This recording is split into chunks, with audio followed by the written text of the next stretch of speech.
So this is the third part of this chapter and guys welcome back your class and this is your Vijay here। बहुत बहुत स्वागत है आपका पाठशाला के चैनल पे and all you know that in this class हम chapter खत्म करेंगे। चैप्टर 5th है, ये वर्ल्ड वाली बुक का नहीं है, इंडिया वाली बुक है। और if you want to get the notes तो आप टेलीग्राम पे जाइएगा, वहाँ पे आपको ज़रूर मिलेंगे। तो पिछली क्लास में हमने देखा था कि किस तरीके से जो 1967 के इलेक्शन हुए थे उसके अंदर हमने देखा था कि काफ़ी जगह ऐसा हुआ था, 11 स्टेट्स के अंदर सरकार जो थी वो कांग्रेस की नहीं आई थी। आपने वीडियो का लास्ट पार्ट देखा होगा। लेकिन हमें ये भी जानना था कि पहली बार ऐसा हमें देखने को मिला था 1957 के इलेक्शन में भी कि किस तरीके से जो रीजनल पॉलिटिकल पार्टी थी ना एक केरला के अंदर, जैसे आप DMK बोलते हैं हिंदी में से, इंग्लिश में से हम द्रविड़ मुन्नेत्र कझगम बोलते हैं, और this is the first communist victory in the Kerala even in the India. पहली ऐसी सरकार बनी थी जो 126 सीटों में से 60 सीट लेके आई थी और थोड़ी बहुत 3-4 उसको सीटों की जरूरत पड़ी थी तो उसने अलाइन कर लिया था। देन फाइनली पहली बार इंडिया के अंदर उस टाइम पीरियड के अंदर हम ये देख सकते थे कि DMK ने कांग्रेस को मुंह तोड़ जवाब दिया था। अगर आपने पहले पुराने चैप्टर पढ़े हो तो आपको वहाँ से समझ में काफ़ी अच्छे तरीके से आ जाएगा।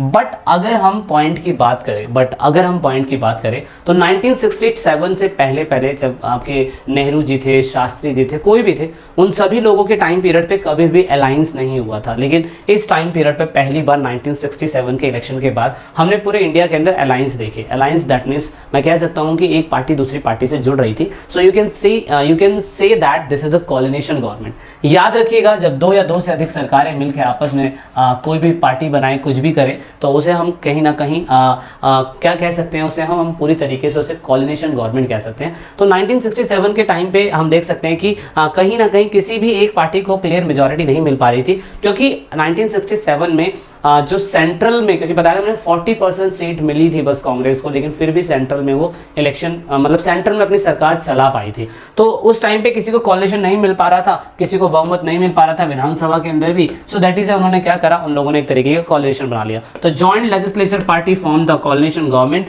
और याद रहे हमेशा कोalition गवर्नमेंट जो होती है वो कोalition पार्टनर वर आइडियोलॉजिकली क्या कहते हैं, पूरी तरीके से वैचारिक हिसाब से वो असंगत होते हैं।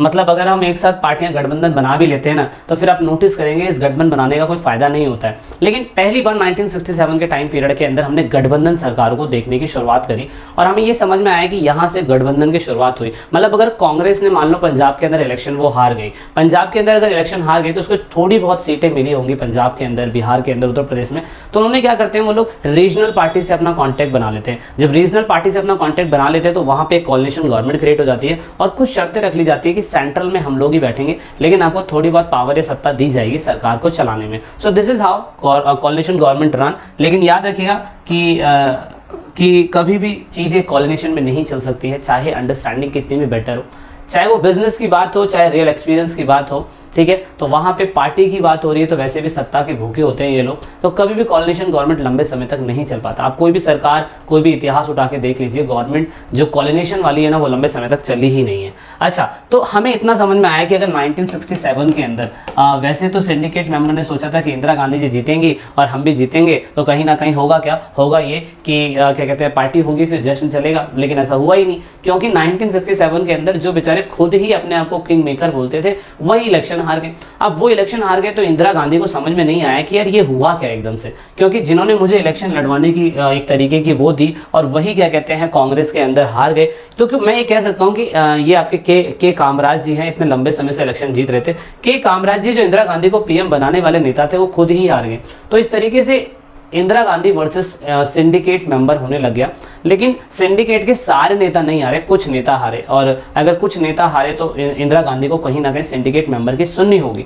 लेकिन जब वो 1967 के इलेक्शन के अंदर जीतती हैं, जीतने के बाद सिंडिकेट के टॉप लीडरों में से के कामराज जी हार जाते हैं, कुछ और लोग भी हार जाते हैं। So you can search on the Google also, आपको मिल जाएगा वहां से। अब जब वो हार जाते हैं 1967 के अंदर, तो अब आती है हमारी इंदिरा गांधी जी की बारी। तो इंदिरा गांधी जी 1967 के इलेक्शन के बाद आती हैं, तो फिर आप नोटिस करेंगे कि वहां पे कहीं ना कहीं इंदिरा गांधी जी पूरी तरीके से उनकी सलाह के अकॉर्डिंग चलेंगी, सिंडिकेट के सलाह के अकॉर्डिंग चलेंगी। अब वो क्यों चलेंगी वो आपको पता है, लेकिन यहाँ पे इंदिरा गांधी जी को अपनी कहीं ना कहीं खुद की छवि बनानी थी, क्योंकि वो मोरारजी देसाई से भी क्या कहते हैं झूठ नहीं बोल सकते, मोरारजी देसाई को भी एकदम से नजरअंदाज नहीं कर सकते। इसलिए डिप्टी PM की पोस्ट, फाइनेंशियल डिपार्टमेंट की पोस्ट, फाइनेंस मिनिस्टर की डिपार्टमेंट की पोस्ट जो थी वो मोरारजी देसाई को दी गई और सिंडिकेट मेंबरों को लगा कि कहीं ना कहीं अब इंदिरा गांधी जी हमारी सुनेंगी, बट हुआ क्या, क्योंकि इंदिरा गांधी जी उनकी इसलिए नहीं सुन पा रही थी कि इंदिरा गांधी ने खुद कहा कि सिंडिकेट मेंबर के खुद दिग्गज सीनियर लीडर जो हैं वो हार चुके हैं। तो अब क्या होगा, अब होगा ये कि पूरी तरीके से वो अपने कैबिनेट मिनिस्ट्री के अंदर पूरी तरीके से दूसरे डिपार्टमेंट के लोगों को लेके आएगी।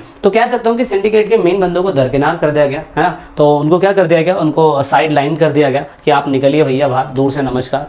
तो ये सीन करा गया वहाँ पे, और यहाँ पे सिंडिकेट को धीरे धीरे समझ में आने लग गया कि भैया बिटिया तो हाथ से निकल चुकी है। तो यहाँ पे अब समझ में आ रहा है कि अब गांधी जी अपना खुद का सिक्का चलाएंगी और यहाँ पे पूरी तरीके से कांग्रेस का दिल जीतेंगी। क्योंकि 1967 के इलेक्शन के बाद ना, 1967 के इलेक्शन के बाद गांधी जी की इंदिरा गांधी जी की वैसे ही बहुत बेइज्जती हुई थी। इनएक्सपीरियंस प्लेयर है, कुछ आता जाता नहीं है, इतने राज्यों के अंदर चुनाव हरवा दिया। तो ये जो बेइज्जती है ना, ये जब इंसान की बेइज्जती होती है ना, तो फिर वो बंदा कुछ कर गुजरता है। तो सेम ऐसा ही याद रखिएगा, जिंदगी में अगर आपकी कहीं बेइज्जती हो रही है तो उस बेइज्जती को पॉजिटिव में लीजिएगा, ठीक है, और एक्शन लीजिएगा, उसका मुंह तोड़ जवाब देने की कोशिश करिएगा, पर अपने काम से। समझ रहे हैं, लड़ाई से किसी भी सिचुएशन का सलूशन नहीं होता है, कोई भी प्रॉब्लम का हल नहीं होता है, आप उससे जवाब दीजिए अपने काम से। तो सेम ऐसे इंदिरा गांधी जी ने करा।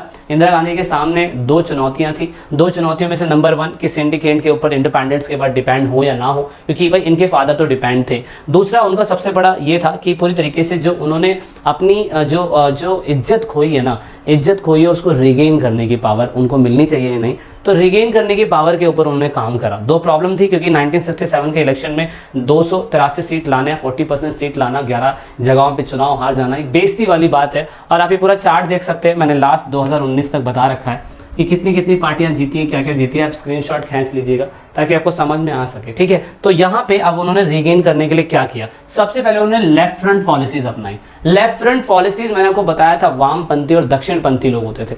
वामपंथी वो लोग जो किसानों के बारे में, उनके बारे में सोचते हैं, और लेफ्ट फ्रंट लोग यानी कि दक्षिणपंथी जो वेस्टर्न आइडियाज के ऊपर काम करते हैं। तो यहाँ पे आप याद रखिएगा, ये वही वाली पॉलिसीज है। यहाँ पे वुमेन लेफ्ट फ्रंट पॉलिसीज अपनाई गई, और यहाँ पे 1967 के बाद पूरी तरीके से 10 पॉइंट प्रोग्राम चलाए गए। अब 10 पॉइंट प्रोग्राम बच्चों आप सभी को एक कमेंट करना है, बिकॉज कहीं बुक के अंदर ना 10 पॉइंट प्रोग्राम के अंदर लिस्ट नहीं है। याद रखिएगा 1967 के अंदर 10 पॉइंट प्रोग्राम चलाया गया था, और 1972 के वॉर के बाद इस 10 पॉइंट प्रोग्राम को 20 पॉइंट प्रोग्राम कर दिया गया था। तो आपको 10 पॉइंट प्रोग्राम के अंदर याद रखना होगा कि बेसिक बातें क्या क्या बोली गई। नॉर्मल है, परिवार कल्याण के बारे में सोचा जाएगा, सबका साथ सबका विकास, बच्चे दो ही अच्छे, और उसके बाद क्या कहते हैं, फिर लोगों को कॉलोनीज दी जाएगी, थोड़ा एजुकेशन सिस्टम ठीक करा जाएगा, जो फूड फूड क्या कहते हैं स्कैर्सिटी हो रहा था, फूड की कमी हो रही थी, उसको फूड का प्रोडक्शन सही तरीके से बढ़ाया जाएगा।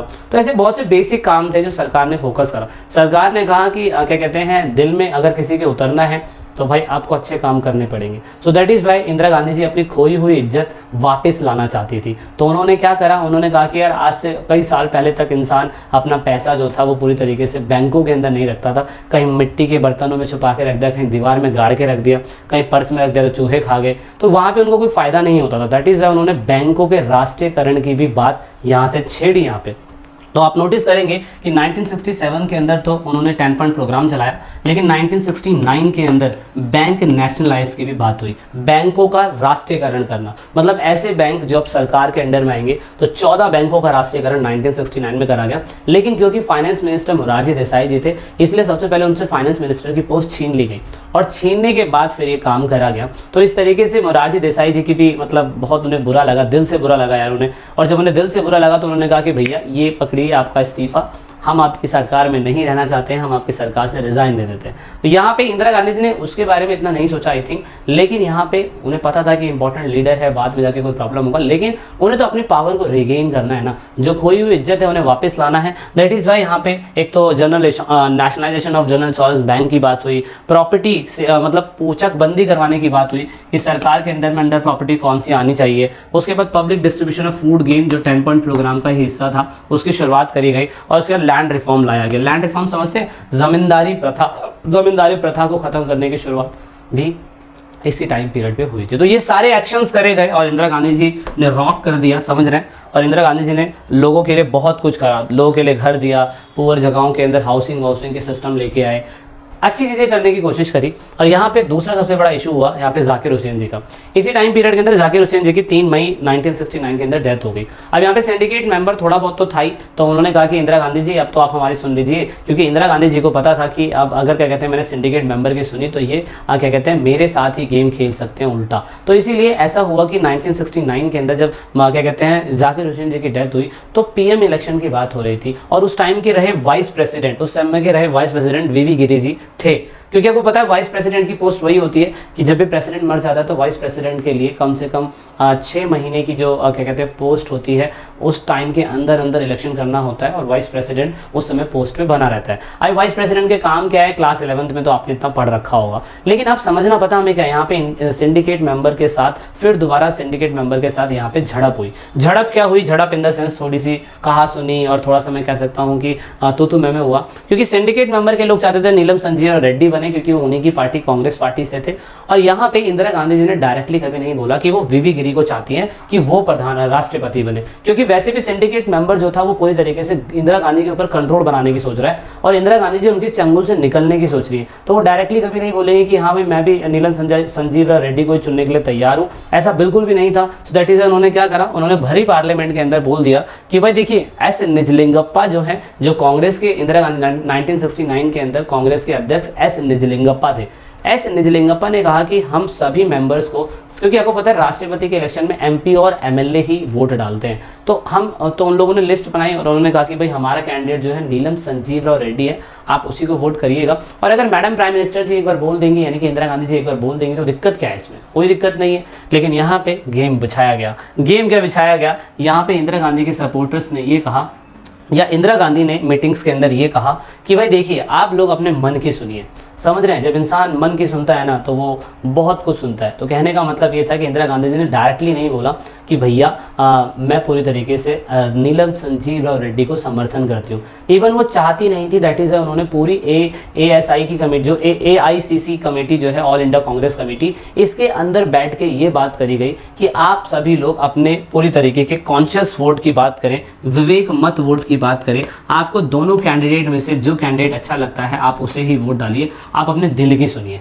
अब यहाँ पे इंदिरा गांधी ने जब अपने MP MLA के ऊपर प्रेशर नहीं छोड़ा तो यहाँ पे हुआ क्या, यहाँ पे कहानी उल्टा पलट गई। और जब कहानी उल्टा पलट गई तो यहाँ पे जीते कौन, यहाँ पे वीवी गिरी जी जीत गए। और जब वीवी गिरी जी जीत गए तो कांग्रेस के अध्यक्ष एस निजलिंगप्पा को ये बात बुरी लगी कि कैसे जो क्या कहते हैं इंदिरा गांधी हैं वो कैसे क्या कहते हैं पार्टी के खिलाफ जाके कोई एक्शन ले सकती है।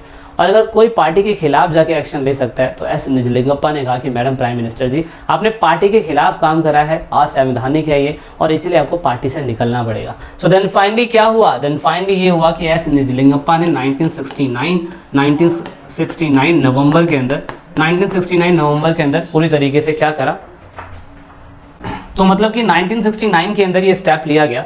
1969 के अंदर जब ये स्टेप लिया गया तो इंदिरा गांधी जी ने कहा कि कांग्रेस किसी के बाप की नहीं है, कांग्रेस मेरे बाप की है। सो इन द सेंस कहने का मतलब ये कि सॉरी अगर मैं ऐसा कुछ कह रहा हूँ, बहुत से बच्चे बुरा भी मान जाते हैं, but want to tell you about the in a perfect way. भाई ऐसा ही होता है कि कांग्रेस जो है किसी एक स्पेशल बंदे के द्वारा धुना चल रही है, कांग्रेस तो सभी को मिला के चलाई जा रही है ना। तो यहाँ पे क्या हुआ कि कांग्रेस का नाम चेंज नहीं करा गया बट कांग्रेस को स्प्लिट कर दिया गया। सो दैट इज वाई इन 1969 अगर आप देखें तो कांग्रेस जो है ना वो अलग हो गई। तो कांग्रेस में जो इंदिरा गांधी की चीज़ों को मानते थे, इंदिरा गांधी को फॉलो करते थे, वो कांग्रेस आर में चले गए, और जो सिंडिकेट मेंबर थे वो कांग्रेस ओ में रहे। तो इस तरीके से आप याद रखिएगा कांग्रेस आर और कांग्रेस ओ 1969 के अंदर बट गई थी, और आपने इतना याद रखना है। इलेक्शन कब हुआ, इलेक्शन 1967 में हुआ। इलेक्शन 5 साल पूरे हो जाएंगे 1962 के अंदर, बट अगला इलेक्शन 1971 के अंदर होता है। और 1971 के अंदर जो इलेक्शन होता है वो कैसे होता है मैं अभी आपको आगे बताऊंगा, ठीक है। लेकिन यहाँ पे हुआ क्या, यहाँ पे हुआ ये कि पूरी तरीके से कांग्रेस आर और कांग्रेस ओ बट गई, और यहाँ पे कांग्रेस आर पूरी तरीके से एक अलग इलेक्शन में आ जाती है। अब यहाँ पे 1971 के बाद 1971 के अंदर सिंबल बदल गया, क्योंकि 1969 तक कांग्रेस एक थी तो कांग्रेस का सिंबल दो बैल की जोड़ियाँ थी। लेकिन 1971 के अंदर कांग्रेस क्या कहते हैं कांग्रेस आर हो चुकी थी, तो कांग्रेस आर का नया सिंबल बना एक बैल और एक क्या कहते हैं आपकी क्या कहते हैं उसका बछड़ा। तो यहाँ पे उस टाइम पीरियड के अंदर आप देखेंगे कि ये सिस्टम चलता रहा। और यहाँ पे ये दूसरी पार्टी का है, ये वो वाली पार्टी का है जो मैंने आपको बताया था जनसंघ पार्टी। पहले जनसंघ पार्टी बनी, फिर जनता पार्टी बनी, फिर यहाँ पे भारतीय जनता पार्टी बनी। ये वो पार्टियां थी जो पूरी तरीके से क्या कहते हैं पूरी तरीके से इंदिरा गांधी के या कांग्रेस के खिलाफ में लड़ रही थी। लेकिन हमें जानना क्या है, हमें जानना है कि 1969 के अंदर जब प्रेसिडेंट की बात हो रही थी तो नीलम संजय रेड्डी नहीं चुने गए। और यहाँ पे हुआ क्या, यहाँ पे हुआ ये कि पूरी तरीके से देन फाइनली हुआ ये कि सिंडिकेट मेंबर्स हार गया और सिंडिकेट मेंबर ने 1969 के अंदर जाके देन फाइनली डिसाइड ये हुआ कि वीवी गिरी जी बन गए।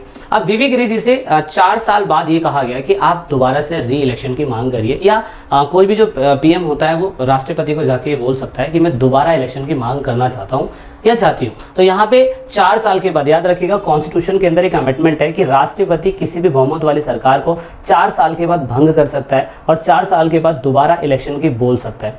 जब वो दोबारा इलेक्शन की बोल सकता है तो यहाँ पे 1971 के अंदर इसलिए इलेक्शन हुआ। तो आप कंफ्यूज मत होइए कि 1967 के अंदर इलेक्शन हुआ तो 4 साल बाद कैसे हो गया, because in the constitution we have amendment. भाई हर समस्या का समाधान है हमारे पास, समझ रहे हैं ना आप लोग? हाँ, तो समझिएगा। तो यहाँ पे क्या हुआ कि यहाँ पे हुआ ये कि कांग्रेस की जो सरकार थी 1971 के अंदर, कांग्रेस सरकार 1971 के अंदर जो आई थी, तो उसमें से जो इंडियन नेशनल कांग्रेस आर थी, आप देख सकते हो उनको 352 सीटें मिली। इससे ये चीज़ तो क्लियर हो चुका था कि इंदिरा गांधी ने अपनी जो छवि थी जनता के बीच में वो काफ़ी अच्छी बना ली और उन्होंने सीपीआई गवर्नमेंट के साथ अपना अलायंस कर लिया। सीपीआई यानी कि कम्युनिस्ट पार्टी ऑफ इंडिया, आप देख सकते हो उनकी 23 सीटें थी, इन्होंने इनके साथ अलायंस कर लिया और अलायंस करने के बाद इनकी सरकार जो थी वो मजबूती से बनी। अब आप देखिए कि कांग्रेस जो वो थी, कांग्रेस ओ, उसको सिर्फ 16 सीटें मिली। अपने आप में बहुत उछल रहे थे ये बंदे, लेकिन उनको सिर्फ 16 ही सीटें मिल पाई। और यहाँ से हमें समझ में आया कि इंदिरा गांधी जी बाजी मार चुकी थी। और यहाँ पे जब इंदिरा गांधी जी बाजी मार चुकी थी तो यहाँ पे कांग्रेस आर जो है शुरुआती समय में तो वीकर पार्टी थी, लेकिन यहाँ पे आप नोटिस करें कांग्रेस आर ने एक ही समय पे एक ही मुद्दा रखा, क्योंकि कांग्रेस आर जो थी वो शुरुआत से ही कह रही थी कि हम गरीबी हटाने की बात कर रहे हैं, और जो कांग्रेस ओ है वो इंदिरा गांधी को हटाने की बात कर रहा है। तो यहाँ से कहीं ना कहीं लोगों के मन में ये समझ में आया कि इंदिरा गांधी जी गरीब जनता के बारे में सोच रही है, क्योंकि इंदिरा गांधी जी ने शुरुआत से ही गरीब जनता के बारे में 10 पॉइंट प्रोग्राम चलाए, बैंकों का नेशनलाइज करा, उसके बाद प्रीवी पर्स के बारे में भी थोड़ा बहुत उन्होंने बात कर लिया था। बुक के अंदर प्रीवी पर्स के बारे में दिया हुआ है, मैं आपको अगले जो चैप्टर स्टार्ट करूँगा उसमें बताऊंगा मैं कि प्रीवी पर्स क्या है। लेकिन आपको समझना होगा कि ग्रैंड अलायंस में यहाँ पे कॉमन पॉलिटिकल प्रोग्राम चलाया गया, यानी कि कांग्रेस आर के अगेंस्ट में, इंदिरा गांधी के अगेंस्ट में जितनी भी सरकारें थी सब ने कांग्रेस क्या कहते हैं अलायंस करा। उन्होंने कहा इंदिरा हटाओ, इंदिरा हटाओ, इंदिरा हटाओ, लेकिन इंदिरा गांधी जी क्या कह रही थी? इंदिरा गांधी जी कह रही थी गरीबी हटाओ, गरीबी हटाओ, गरीबी हटाओ। तो इसीलिए इलेक्शन का रिजल्ट बिल्कुल ऑपोजिट आया और इलेक्शन में कांग्रेस आर जो है वो जीत गई और कांग्रेस आर जीती और ग्रैंड अलायंस को सिर्फ 40 सीटें मिल पाई। तो यहाँ से हमें समझ में आया कि भाई कहीं ना कहीं जो पुनर्गठन कांग्रेस आर का हुआ था, रेस्टोरेशन हुआ था कांग्रेस आर का, वो बहुत अच्छा हुआ और 1971 के अंदर देन फाइनली इंदिरा गांधी जी सीट जीत जाती है। अब 1971 के बाद जो अगली कहानी है वो हम चैप्टर के अगले पार्ट में पढ़ेंगे। हम देखेंगे कि 1971 के अंदर किस तरीके से इंदिरा गांधी जी पूरी तरीके से एक बाहुबली के रूप में उभरने की कोशिश करती हैं और उनकी लाइफ के अंदर बहुत सारे ऐसे किस्से होते हैं जो हमें जानने की जरूरत है। ठीक है, तो जब तक मिलते हैं अगली क्लास में, जय हिंद, जय Bharat. This is in this video and I hope you like the lecture. Thank you so much.